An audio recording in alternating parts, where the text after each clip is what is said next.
The Seafarer's destination lay beyond the edges of known maps, in uncharted waters where tales whispered of untold riches and unknown dangers. Days turned into weeks, and the Seafarer sailed steadily onward. The crew's excitement was tempered with caution as they began to notice subtle changes in the environment. The once bustling waters grew quieter, the marine life less abundant. Shadows seemed to lengthen, and the very air itself felt heavier.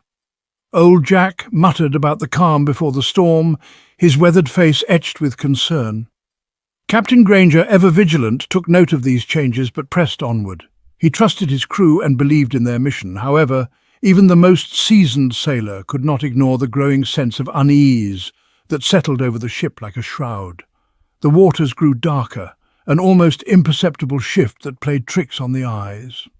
One evening, as the sun dipped below the horizon and cast a blood-red hue across the sky, Simon stood at the helm, his gaze fixed on the endless expanse of water before them. He felt a chill run down his spine, an instinctual warning that something was amiss. Turning to Captain Granger, he voiced his concerns. "The waters are changing, Captain. It's as if the sea itself is warning us to turn back." Captain Granger nodded thoughtfully, his expression grave. "We've come too far to turn back now, Simon. Whatever lies ahead, we will face it together. Keep a sharp watch and trust in your skills. The sea may be treacherous, but we are prepared." Simon nodded, though the unease in his heart remained. Over the span of a 10-day, Simon sensed the subtle shifts. The lively chatter of the crew grew quieter as the air thickened with an unspoken dread.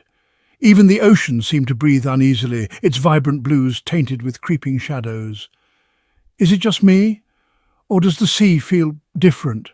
old Jack muttered, clutching his talisman. Simon nodded, a shiver tracing his spine as he scanned the horizon, feeling a dark, unseen eye upon him. Fish and other sea creatures became scarce, the once-alive waters now eerily still and silent. The crew grew more subdued, their laughter and songs replaced by whispered conversations and anxious glances. The sky above mirrored the sea below, growing darker and more oppressive with each passing day. Clouds gathered and thickened, blocking out the sun and casting a perpetual twilight over the ship. Simon's keen eye for navigation became essential as natural markers and celestial guides disappeared in the gloom. The crew had gathered on the deck, lantern light casting long shadows. Old Jack, a grizzled and weathered man, leaned against a barrel, pipe in hand. His eyes, shadowed beneath heavy brows, gleamed with the knowledge of countless voyages. He took a deep draw from his pipe, exhaling slowly. "You lads ever hear of the dark water?" he began, his voice a gravelly rumble. "Ain't the sort of tale you hear in the taverns? It's a legend among sailors," whispered in hushed tones when the sea grows too still. The crew exchanged uneasy glances. Jack continued, his tone sombre. "Years ago I sailed on the Widow's Lament. We ventured into waters no map could chart, where the sea turned lifeless grey and the creatures vanished. We laughed it off, called it the calm before the storm, but deep down we knew." He paused, the weight of his memories heavy. One night the water around us grew impossibly dark, like the sea's very soul had turned against us. No moon, no stars, just a void that swallowed all light. Then the water began to churn, and from that darkness they emerged. Tentacles made of shadows darker than the abyss. They wrapped around the ship, pulling her under. Jack's voice trembled. "I survived by sheer luck, washed ashore half mad. But I've never forgotten those dark waters or the cries of my lost crewmates, swallowed by a darkness that seemed alive, hungry." He fixed his gaze on the crew, the gravity of his tale clear. "Remember this, lads, the sea is vast and full of wonders, but it's also home to unimaginable horrors. Respect the darkness, for it holds secrets that can unravel even the bravest of souls." With that, he fell silent, the ember of his pipe the only light in the growing gloom. The crew sat in uneasy silence, contemplating the shadows lurking just beyond their sight and the dark water that threatened to consume them all. Despite their growing fears, the crew remained steadfast. They had weathered many storms together, and their bond was unbreakable. Captain Granger's leadership and Simon's skill as a navigator were the twin beacons guiding them through the encroaching darkness. The days blurred together as the Seafarer ventured deeper into the dark water. The crew's unease grew with each passing hour, their nerves stretched thin by the unrelenting gloom. The absence of familiar sounds and sights left them feeling isolated and vulnerable. Sleep became elusive, haunted by nightmares of shadowy figures and unseen terrors lurking just beyond their vision. Simon's mind raced with questions and doubts. What forces could turn the ocean into such a desolate place? Were they truly chasing untold riches, or had they ventured into a deadly trap set by unknown entities? His resolve to return to Emily and Lily fueled his determination to navigate these treacherous waters. Captain Granger, sensing the growing anxiety among his crew, called a meeting on the deck. The sailors gathered, their faces drawn and eyes anxious. The captain addressed them with a commanding presence, his voice cutting through the oppressive silence. "We've faced many dangers together, and we've always prevailed. These waters are strange, but we are stronger than any fear. Trust in each other and in our mission. We will find our way through this darkness and return home with stories to tell and riches to share." His words brought some comfort to the crew, but the sense of dread lingered. As the meeting concluded, Simon took his place at the helm, his eyes scanning the horizon for any sign of danger. The ship moved forward, a lone vessel in an ocean of shadows, its crew bound by determination and the thin thread of hope. One night, as the Seafarer cut through the still waters, Simon noticed a peculiar change. The ocean, already unnaturally calm, grew unsettlingly motionless.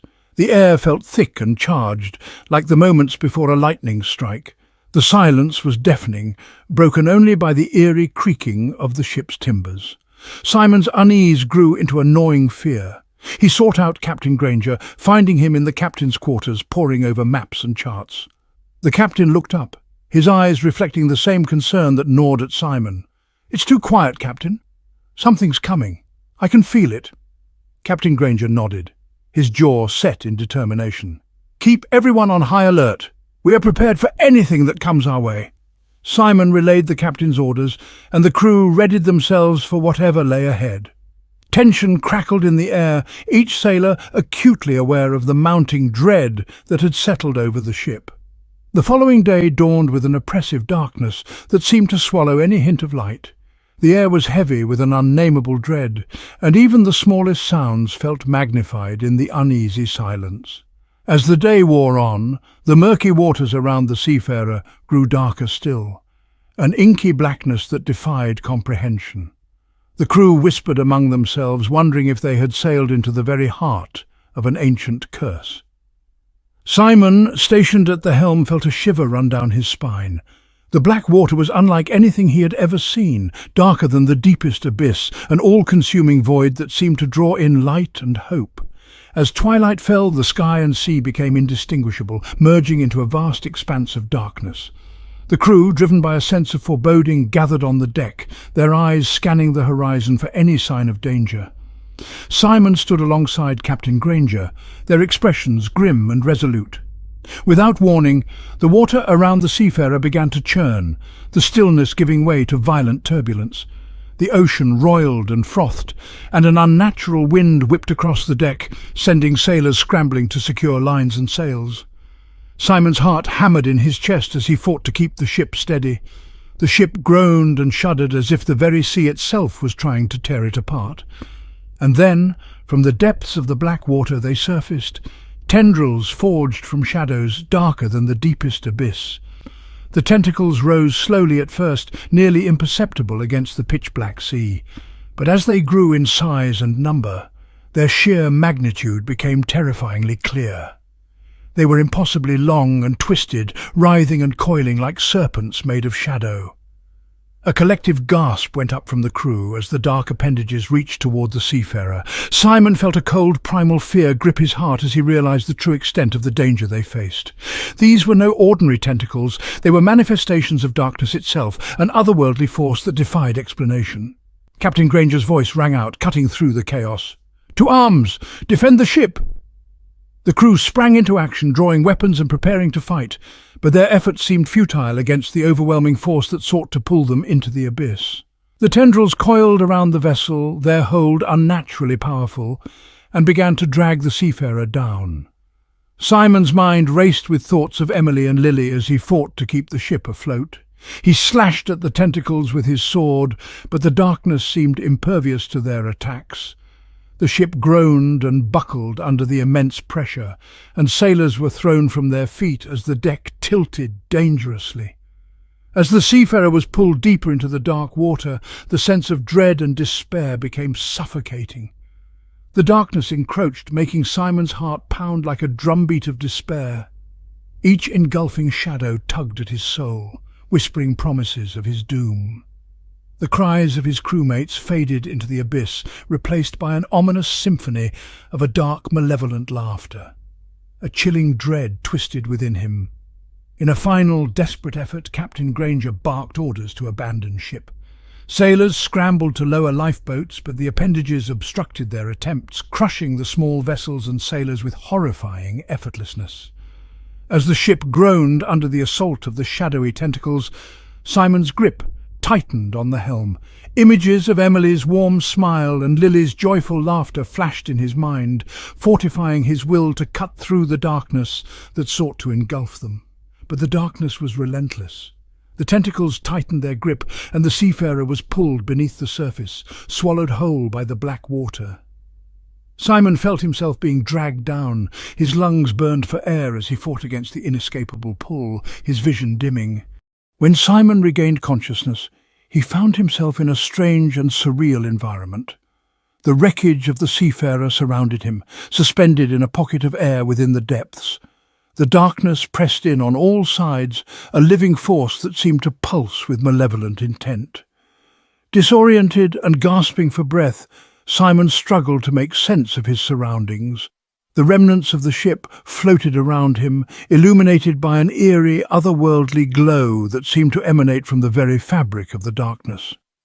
In the centre of the wreckage, Simon's gaze was drawn to a peculiar sight, a glowing rift, a portal to another dimension. The rift pulsated with an unnatural light, casting strange shadows on the surrounding debris. As Simon approached the rift, he felt a powerful force tugging at his very soul. The rift was a gateway to the far realm, an alien dimension of chaos and madness that defied all known laws of reality. It seemed to pulse with a life of its own, drawing Simon inexorably closer. An otherworldly voice surged into Simon's mind, like a chorus of drowned souls, carrying an ominous resonance. "Welcome, mortal. You have wandered far from the light." Simon recoiled, clutching his head as the chilling voice resonated within him. "Who? Who are you? Drevar the Dark Devourer," the voice spoke within Simon's head, its words reverberating with an eerie echo of countless drowned souls. "You have entered my domain, and now you shall serve me." Simon's mind churned with fear and confusion. "Serve you? Why would I do that?" Drevar's voice grew even darker, more oppressive. "Because you have no choice. Your ship is lost, your crew taken by the abyss. But I can yet spare you. I can grant you power, strength beyond mortal ken. In return, you will fulfill my demands." Simon struggled against the overwhelming presence, but the eldritch energy seeped into his core, warping his thoughts. What do you want from me?" "Harvest life force from the weak to appease my endless hunger," Drevar commanded, each word thrumming with dark authority. "Spread fear and terror, and let madness seep into the hearts of mortals. This is your new purpose." Simon's heart pounded, the faces of Emily and Lily flashing in his mind. "I will do what you ask," he said through gritted teeth, "but I will not harm my wife and daughter or anyone that I love." Simon had heard cautionary tales of deals with demons before. Drevar's laughter echoed like a cacophony of drowned voices, chilling Simon to the bone. "Very well, mortal, you may twist the demands as you see fit, but remember, my hunger is unending and you will feed me one way or another," Drevar warned in a condescending tone. "Embrace the darkness, let your light be consumed. My power courses through you, use it wisely, or be consumed by it." The connection was immediate and overwhelming. An eldritch power surged into Simon, filling him with both incredible strength and unbearable torment. His mind linked with Drevar's, and he felt the entity's insatiable hunger and malevolent will. The pact with Drevar was both a gift and a curse. The eldritch power that flowed into Simon granted him abilities beyond mortal comprehension, but it also came with a heavy price. His mind and body were forever changed, twisted by the dark influence of the far realm. Simon's eyes transformed into solid, soulless orbs of black. His skin turned cold and grey like that of a drowned corpse. His mind swirled with visions of chaos and madness, tainted by Drevar's dark influence. The otherworldly power of Drevar was now inextricably linked to his very existence. Though the darkness threatened to consume him, Simon's determination to return to Emily and Lily kept him anchored. Drawing upon his newfound powers, he fought his way through the wreckage, seeking a way to escape the inky depths. The journey to the surface was arduous and perilous, the eldritch energy of the far realm battling against his will. But Simon's resolve was unbreakable. Inch by inch, he ascended through the dark water, driven by the memory of his family and the promise he had made. Finally, after what felt like an eternity, Simon broke through the surface and gasped for air. The black water receded, leaving him battered and disoriented on the shores near Freeport. The man who emerged from the ocean was forever changed, his soul marked by the abyss that had claimed the Seafarer. Simon Jones was no more. The man who now walked the streets of Saltmarsh was known as Darkwater, a symbol of the darkness that had fundamentally altered him. His appearance was that of a pale, drowned corpse, his mind haunted by visions of the deep, the cries of his fellow sailors that were lost that dark day, and the remnants of Drevar's influence. As Darkwater, he roamed the streets as an urchin, scavenging to survive. He stayed close to the sea and docks. Then one day he saw them, Emily and Lily. Maintaining his distance, Darkwater trailed behind in the familiar streets, his heart aching as he gazed upon Emily and Lily from afar. Emily's laughter as she comforted Lily was a bittersweet melody, dredging up memories of a life that now felt impossibly distant. He longed to rush to their side, to hold them both and reassure them that he had returned. But he feared his appearance would bring them only terror. Emily and Lily found themselves alone in a quiet alley as twilight descended upon them. Their path home was illuminated by the dwindling light. From the shadows emerged two sinister figures, their intentions clear. The muggers advanced, knives gleaming in the fading light. "Ahoy, puppet!" "And over your valuables, and no one needs to get hurt," one of the muggers snarled, his voice dripping with menace. Emily clutched Lily, her heart pounding with fear. "Please, we have nothing valuable," she pleaded, shielding her daughter with her body. The second mugger grabbed Emily's arm, yanking her away from Lily. "Surely a pretty lass like yourself has something sweet for me appetite," he growled, his eyes gleaming with lustful intent. From his hidden vantage point, Darkwater felt a surge of rage and despair. His family was in danger, and he could not stand idly by. Summoning the dark power that Drevar had bestowed upon him, he flung open his cloak, revealing the writhing black tendrils that snaked around his body. With lightning speed, Darkwater lunged at the attackers. Dark tendrils burst from his cloak, writhing toward the muggers with a life of their own. His voice, now a deep, resonant baritone tinged with echoes of countless drowned souls, filled the alley. "Leave them be, or face a fate worse than death." The muggers barely had time to react. The tentacles coiled around the first attacker, lifting him off his feet and thrashing him against the wall with a sickening thud. The second mugger turned to flee, but Darkwater's eyes locked onto him with an eerie, otherworldly darkness. The man felt the madness of the deep Darkwater's voice reverberating in his head with the sound of the countless drowned victims of Drevar. The mugger's eyes widened in terror as visions of chaos and despair flooded his mind. He clutched his head, screaming as the madness took hold, his sanity unravelling in the presence of Darkwater's eldritch influence. Emily and Lily stood frozen, their eyes wide with horror as they watched the monstrous figure that had come to their defence. Darkwater, realising the fear he had instilled in them, turned away, anguish ripping through his heart.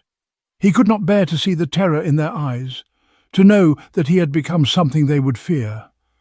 He fled into the shadows, his cloak billowing around him like a dark shroud.